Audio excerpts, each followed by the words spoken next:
Thank you, Madam Chairman. I've sat here for years now and listening to this, and I know the distinguished senator from Vermont wants so badly to believe that the science is settled and that anthropogenic gases cause global warming, and the science is not settled. I mean, Phil Jones is the scientist at IPCC. He's the top guy. He was the one at East Anglia that came up where it's kind of the clearinghouse for all the scientists. He is the one who's under investigation right now. And he said 2 weeks ago, I don't believe the vast majority of the climate scientists think the debate is over. This is a clear statement by the guy who's in charge of all this stuff. So, you can want to believe something so badly that you just go ahead and believe it, and I guess that's all right.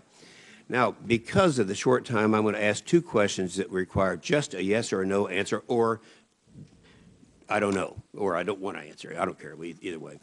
One of your quotes, Madam Administrator, was that the EPA's view that, quote, the scientific assessments of the IPCC represent the best reference material for determining the general state of knowledge on the scientific and technical issues of climate science.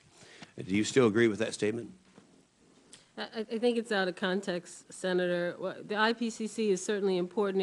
It represents multiple lines of evidence and much data. Okay, well, this was a statement. I want to ask you one other question. Over the past several weeks, as I've noted in my opening statement, the media has uncovered significant errors and non-peer-reviewed material in the IPCC's fourth assessment report, including mistakenly claiming that global warming would melt the Himalaya glaciers by 2035, endanger 40% of the Amazon rainforest, slash crop production by 50%, and others that are on this that I used in my opening statement.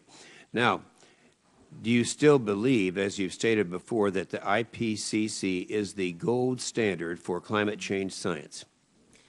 The primary focus of the endangerment finding was on climate threat risks in this country. I noticed that all of the things listed on that sign are international events. So the information on the glaciers and other things doesn't weaken or undermine the science that EPA reviewed to look at the endangerment to human health and welfare. Okay. Administrator Jackson, many in the media has been by and large almost entirely on their side of this issue all the time because that's where they can sell the stuff. But the media and the scientific community have called on the IPCC to launch a full investigation or to institute reforms on how the review's scientific work. Now, I would think at least we would agree that if everyone else in the country and the magazines like Time Magazine, Newsweek, New York Times, Chicago Tribune, the Financial Times, and almost all publications in Europe are calling on investigations and are doing investigations, would you be willing to ask the EPA IG to investigate the IPCC science? The investigations that are ongoing mirror reviews that EPA scientists did in making the endangerment finding.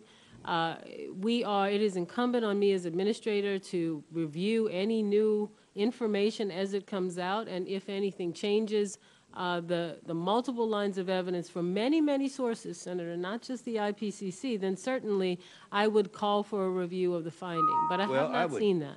I would say that no, I don't think that's totally accurate. The statement that you said in response to me in a letter, and this was, I don't have the date on it, just a short while ago, quote, where's that chart? Hold the chart up, that one.